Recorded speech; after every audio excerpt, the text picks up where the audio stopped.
Mark chapter 4. Again, he began to teach by the seaside. A great multitude was gathered to him, so that he entered seaside. A great multitude was gathered to him, so that he entered into a boat in the sea and sat down. All the multitude were on the land by the sea. He taught them many things in parables and told them in his teaching, "Listen, behold, the farmer went out to sow. As he sowed, some seed fell by the road, and the birds came and devoured it. Others fell on the rocky ground, where it had little soil, and immediately it sprang up, because it had no depth of soil. When the sun had risen, it was scorched, and because it had no root, it withered away. Others fell among the thorns, and the thorns grew up and choked it, and it yielded no fruit. Others fell into the good ground and yielded fruit, growing up and increasing. Some produced 30 times, some 60 times, and some 100 times as much." He said, "Whoever has ears to hear, let him hear." When he was alone, those who were around him with the 12 asked him about the parables. He said to them, "To you is given the mystery of God's kingdom, but to those who are outside, all things are done in parables, that seeing they may see and not perceive, and hearing they may hear and not understand, lest perhaps they should turn again, and their sins should be forgiven them." He said to them, "Don't you understand this parable? How will you understand all of the parables? The farmer sows the word. The ones by the road are the ones where the word is sown, and when they have heard it, immediately Satan comes and takes away the word which has been sown in them. This in the same way are those who are sown on the rocky places, who when they have heard the word, immediately receive it with joy. They have no root in themselves, but are short-lived. When oppression or persecution arises because of the word, immediately they stumble.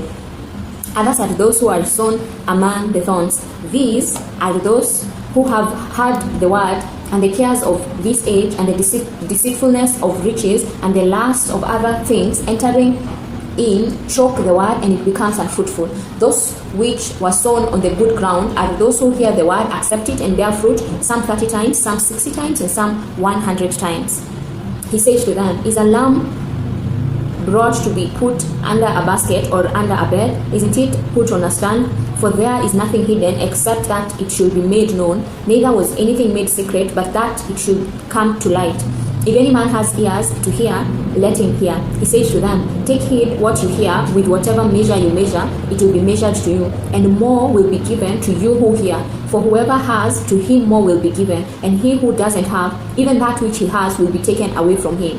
He said, "God's kingdom is as if a man should cast seed on the earth, and should sleep and rise night and day, and the seed should spring up and grow, though he doesn't know how, for the earth bears fruit by itself, first the blade, then the ear, then the full grain in the ear. But when the fruit is ripe, immediately he puts in the sickle, because the harvest has come." He said, "How will we liken God's kingdom? Or with what parable will we illustrate it? It's like a grain of mustard seed, which, when it is sown in the earth, though it is less than all the seeds that are on the earth, yet when it is sown, grows up and becomes greater than all the herbs, and puts out great branches, so that the birds of the sky can lodge under its shadow." With many such parables he spoke the word to them, and they were able to hear it. Without a parable he didn't speak to them, but privately to his own disciples he explained everything. On that day, when evening had come, he said to them, "Let's go over to the other side." Leaving the multitude, they took him with them, even as he was in the boat. Other small boats were also with him. A big windstorm arose, and the waves beat into the boat, so much that the boat was already filled. He himself was in the stern, asleep on the cushion. And they woke him up and asked, "Teacher, don't you care that we are dying?" He awoke and rebuked the wind, and said to the sea, "Peace, be still." The wind ceased, and there was a great calm. He said to them, "Why are you so afraid? How is it that you have no faith?" They were greatly afraid, and said to one another, "Who then is this, that even the wind and the sea obey him?" Amen.